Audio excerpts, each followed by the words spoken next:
எந்த ஒரு விஷயத்தையும் பிளான் பண்ணாம பண்ணா இப்படித்தான். பிளான் பண்ணி பண்ணணும். ஓகே.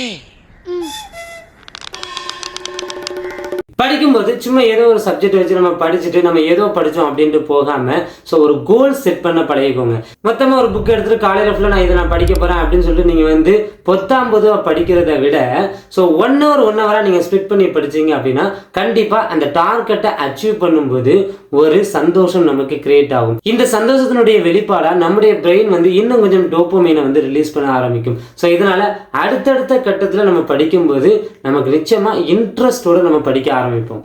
1 hour டைமரை செட் பண்ணுங்க. அந்த டைமருக்குள்ள இந்த 1 hour நான் வந்து இத்தனை கொஸ்டின்ஸ் நான் வந்து படிச்சு முடிப்பேன் அப்படிங்கிற ஒரு எண்ணத்தோட நீங்க படிங்க.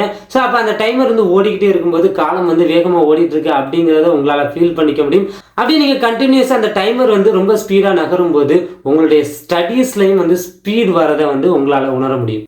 அடுத்த டிப் என்ன அப்படின்னா சின்ன சின்ன தூக்கத்தை நீங்கள் வந்து கடைபிடிக்கணும். அதாவது நீங்கள் வந்து காலையில் நீங்கள் வந்து ஒரு 5 மணிக்கு எழுந்திரிச்சு நீங்கள் படிக்க ஆரம்பிக்கிறீங்க அப்படின்னா ஸோ அப்படி 5 மணிக்கு எழுந்திரிச்சு கண்டினியூஸாக யாராலையும் வந்து படிக்க முடியாது. ஸோ கொஞ்சம் நம்முடைய பிரெயினோ நம்முடைய பாடியோ கொஞ்சம் டயர்டாகும். இப்படி டயர்டாகிற நேரத்தில் ஒரு 10 நிமிஷம் வந்து நம்ம தூங்கிக்கலாம். அல்லது ஒரு 5 நிமிஷமோ 10 நிமிஷம் தூங்கிக்கலாம். சில பேர் ஒரு 5 நிமிஷம் 10 நிமிஷம் அப்படின்ட்டு தூங்குறோம் அப்படிங்கிற பேர்ல வந்து 1 மணி நேரம் 2 மணி நேரம் வந்து தூங்கிடுவாங்க. இப்படி மார்னிங் டைம்லயே 1 மணி நேரம் 2 மணி நேரம் தூக்கம் வருது அப்படின்னா நிச்சயமா அவங்க நைட் டைம்ல ஒழுங்கா தூங்காம இருந்திருப்பாங்க அப்படின்னு தான் அர்த்தம்.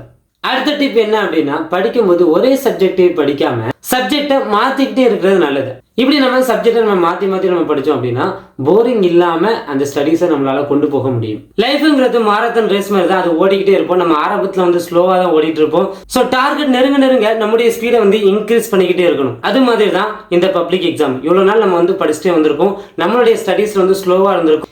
இந்த டைம் தான் நம்முடைய ஸ்டடீஸை வந்து ஸ்பீட் பண்ணக்கூடிய காலகட்டம். இப்போ நம்ம சோர்வடைஞ்சோம் அப்படின்னா நம்மளுடைய மார்க் வந்து ரொம்பவே குறைஞ்சிரும். வரக்கூடிய பப்ளிக் எக்ஸாமை நம்ம ஹெல்த்தியாக ரொம்ப ஃபோக்கஸ்டாக இன்ட்ரெஸ்டோட நம்ம வந்து எதிர்கொள்வோம். ஒவ்வொரு ஸ்டூடெண்ட்ஸும் டார்கெட் பண்ண மார்க்கை அட்டைன் பண்ணுறதுக்கு என்னுடைய வாழ்த்துக்களை நான் தெரிவிச்சுக்கிறேன். இந்த வீடியோ பிடிச்சிருந்துச்சு அப்படின்னா லைக் பண்ணுங்க, ஷேர் பண்ணுங்க, கமெண்ட் பண்ணுங்க. நம்ம சேனலை சப்ஸ்கிரைப் பண்ணாதவங்க சப்ஸ்கிரைப் பண்ணிக்கோங்க. தேங்க்யூ.